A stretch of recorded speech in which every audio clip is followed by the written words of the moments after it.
Bonjour, je suis heureux de vous retrouver pour ce nouveau message. Plusieurs parmi vous m'ont fait passer le message des évêques de France aux catholiques et à tous nos citoyens. Vous l'avez sans doute pour beaucoup parmi vous déjà reçu. Ce message invite toutes les paroisses de France à faire sonner les cloches de toutes les églises pendant 10 minutes le mercredi 25 mars à 19h30. Une chose qui m'a particulièrement intéressé dans ce message, c'est ce que nos évêques disent. Depuis bien des années déjà, notre humanité a l'intuition qu'elle doit changer radicalement sa manière de vivre. La crise écologique nous le rappelle sans cesse, mais la détermination a fait largement défaut jusqu'ici pour prendre ensemble les décisions qui s'imposent et pour s'y tenir. Osons le dire, disent les évêques de France, l'égoïsme, l'individualisme, la recherche du profit, le consumérisme outrancier mettent à mal notre solidarité. Nous avons le droit d'espérer que ce que nous vivons en ce moment convaincra le plus grand nombre qu'il ne faut plus différer les changements qui s'imposent. Alors ce drame, porteur d'angoisse, n'aura pas été traversé en vain. En lisant ce message de nos évêques, j'ai repensé bien sûr à l'encyclique Laudato Si du pape François, qui nous a fortement interpellés déjà il y a quelques années.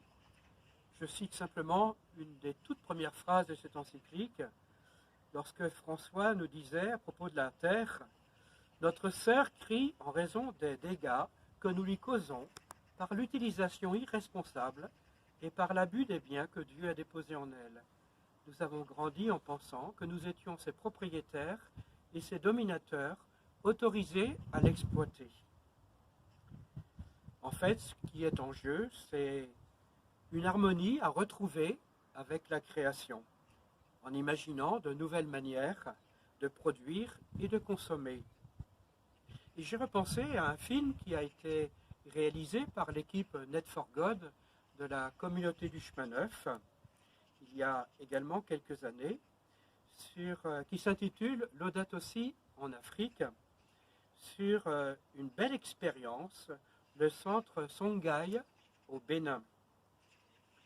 Un père dominicain, le père Godfrey Zamujo, et puis son équipe, ont su rendre à une terre en apparence stérile toute sa fertilité, sans utiliser de produits chimiques.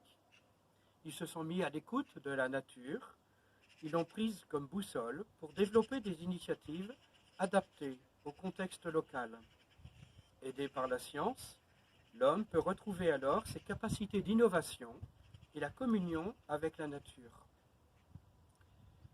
Ce qui me paraît particulièrement intéressant dans ce reportage vidéo qui dure une trentaine de minutes, vous pourrez voir tout de suite après mon intervention la bande-annonce, eh bien c'est qu'ils prennent en compte vraiment une écologie intégrale pour le développement total de l'homme dans toutes ses dimensions, personnelles, humaines, sociales, économiques, financières, politiques, etc.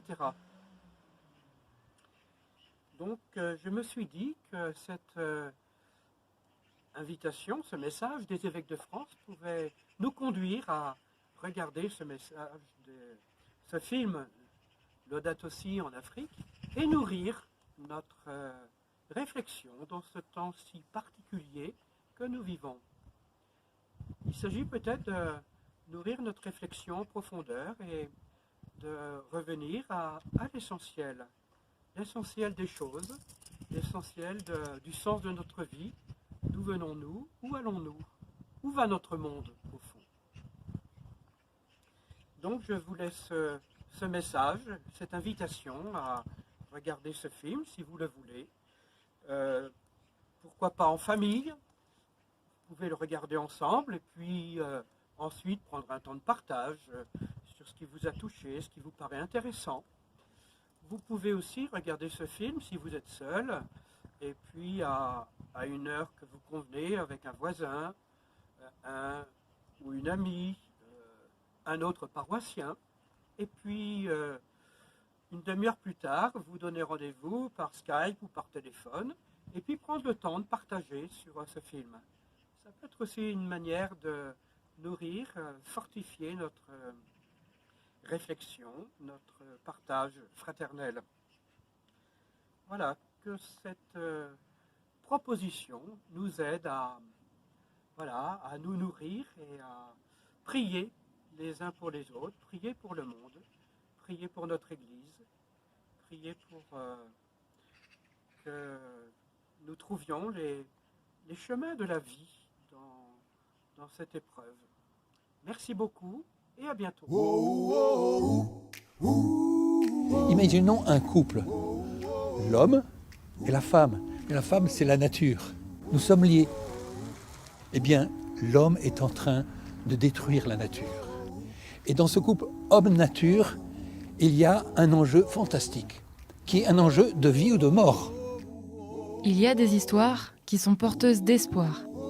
Celle qui suit se passe au Bénin. Elle est ferment d'avenir pour le continent africain et bien au-delà. C'est une manière d'annoncer la parole de Dieu à pratique, en action. C'est aussi important de transformer, passer de soulagement à une transformation qui est plus durable. Et c'est ça le commencement de Songhai. L'eau qui sort d'ici ne pollue pas.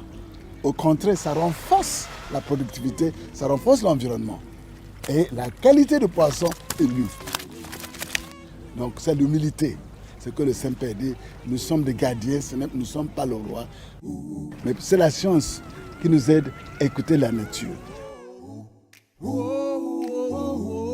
Cette culture que nous essayons de mettre en place, elle a le goût de l'évangile. Elle a le goût de cet évangile que le pape François a décliné pour nous dans cet immense texte qu'on appelle Laudato Si, où véritablement toute la création est en louange. Et lorsqu'il y a l'harmonie entre l'homme et la nature, c'est un paradis.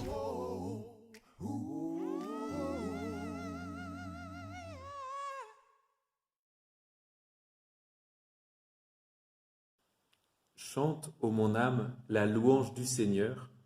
Je veux louer le Seigneur tant que je vis. Chanter mes hymnes pour mon Dieu tant que je dure. Ne comptez pas sur les puissants, des fils d'hommes qui ne peuvent sauver.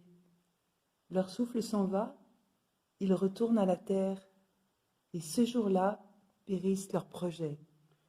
Heureux qui s'appuie sur le Dieu de Jacob, qui met son espoir dans le Seigneur son Dieu, lui qui a fait et le ciel et la terre et la mer et tout ce qu'il renferme. Il garde à jamais sa fidélité, il fait justice aux opprimés. Aux affamés, il donne le pain, le Seigneur délie les enchaînés. Le Seigneur ouvre les yeux des aveugles. Le Seigneur redresse les accablés. Le Seigneur aime les justes. Le Seigneur protège l'étranger. Il soutient la veuve et l'orphelin. Il égare les pas du méchant. D'âge en âge, le Seigneur régnera, ton Dieu oscillant pour toujours. Gloire au Père et au Fils et au Saint-Esprit, pour les siècles des siècles. Amen.